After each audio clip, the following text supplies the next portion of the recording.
Hello మరేమక్క. ఎవరమ్మా? అక్క నేను కడప నుంచి లెక్క పాపం నేను మాట్లాడడానికి చేశాను. నేను ఆశా వర్కర్లే దేవిని. కడుపు బాగుంది ఒక ఏం పాపం బాధగా అనిపిస్తుంది అన్న ఇట్లా జరిగింది. అందుకనే అక్క దాని గురించి మాట్లాడదామని పాపం రోజు చేద్దామని చేసినాము.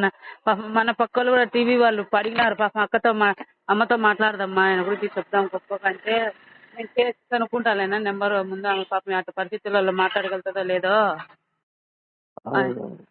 మాట్లాడతావు అక్క చెప్పిస్తా. పాపం టెన్షన్ పడకుండా ఆ దేవుడే చూసుకుంటారులే ఏం బాధపడదు పాపం ఉండే తావుది లేదు. ఎంత మంచిగా ఉన్నారు అసలు నాకైతే ఆశ్చర్యం. అన్న ఫోన్ చేసినాక చచ్చిపోది ఇదే ఇంటి గురించి ఏం చేసి నీకు జ్వరం వస్తుందంట కదా. సామాన్లు కూడా కింద దింపిపోయినారు అని పాపం అమ్మక్క కూడా చెప్పింది.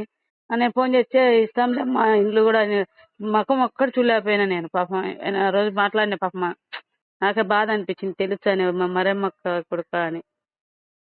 నువ్వైనా పాపం ఎవడంటే తాగుదలేక ఇంట్లోనే ఉంటాను నువ్వు లెక్క గడ్డకు రాకనా. నీకు వద్దెంతనో నువ్వెంతనో నేను కూడా 19-20 ఏళ్ళు సర్వీస్ కదా సందులో. నేను ఎప్పుడు అనుకునేది మరేమక్క కొండనే ఉండదు చూద్దాం అనుకుంటే అని. తిని తాగుక ఎన్ని ఏం ఆలోచన పెట్టుకోక పాపం.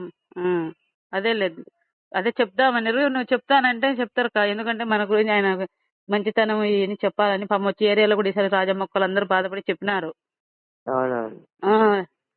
నేను కూడా చెప్పినాక స్కూల్లో ఉంటే చెప్పిన సార్ మంచి వాళ్ళు ఇట్లనే వాళ్ళమ్మ జ్వరం వచ్చింటే వచ్చినారు వారం కింద 10 రోజుల కింద మాట్లాడినారు సార్ అని చెప్పిన నేను కూడా. సరే సరే అక్క పాపం.